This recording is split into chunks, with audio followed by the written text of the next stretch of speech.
From a battlefield in eastern Ukraine, a desperate call for help as a Ukrainian woman pleads for her wounded husband's life.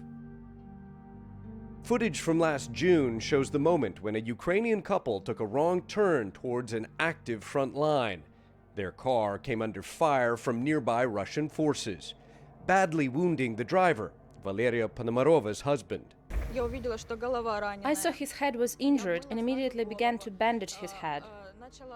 The incident captured on video by a drone piloted by Ukrainian soldiers and later compiled into a documentary by the Ukrainian director Lubomir Levitsky.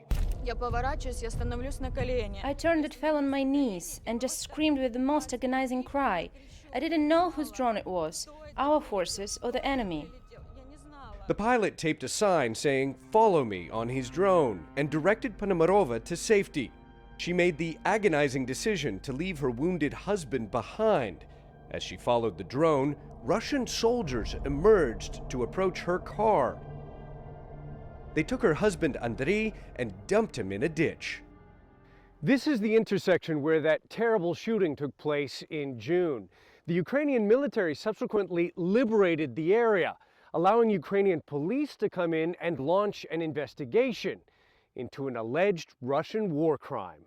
Ukrainian police investigator Serhiy Bolvinov says he has gathered evidence to accuse a 25-year-old Russian army officer of the war crime of attempted murder of a civilian.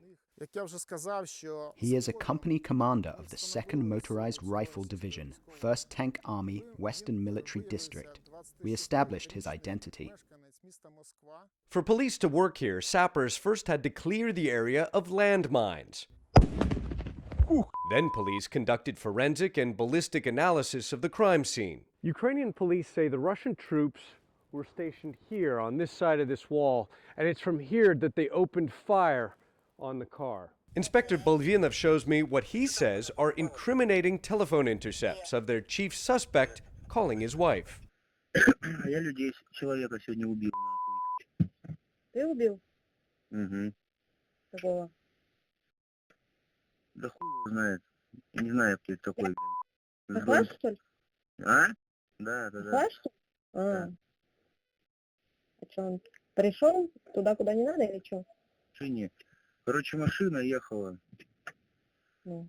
По 30-ка и пизданул, как бы с БМП, блин. Там женщины оказались. Женщина выжила, мужик нет, ну. Понятно. Ukrainian police say the weapon was a 30-millimeter cannon aboard this type of infantry fighting vehicle. Police say they've also tracked down photos of the officer and his wife from their social media accounts. On that dark day, Valeria Ponomarova followed the drone to safety, stepping around deadly landmines, until a Ukrainian soldier met her. It was too dangerous for troops to retrieve Andrei Bahomaz. Is this where they brought the victim, the Russian soldiers? Да. But that's not the end of Andrei's story. Miraculously, he somehow survived after spending the night badly wounded in the ditch. I felt rain falling. I looked around and realized I was lying in some kind of a ditch. The next day, he limped to safety. It took 30 or 40 minutes. I stopped a lot because I was in a lot of pain. Andrei is still in treatment for multiple shrapnel wounds to the head, chest, and spine. The alleged attempted murder of a Ukrainian civilian at these crossroads, just one of hundreds of potential war crime cases being investigated by police in Ukraine's Kharkiv region. But it's perhaps the only incident that has been so incredibly well documented. Ivan Watson, CNN, Velika Komachuvakha, Ukraine.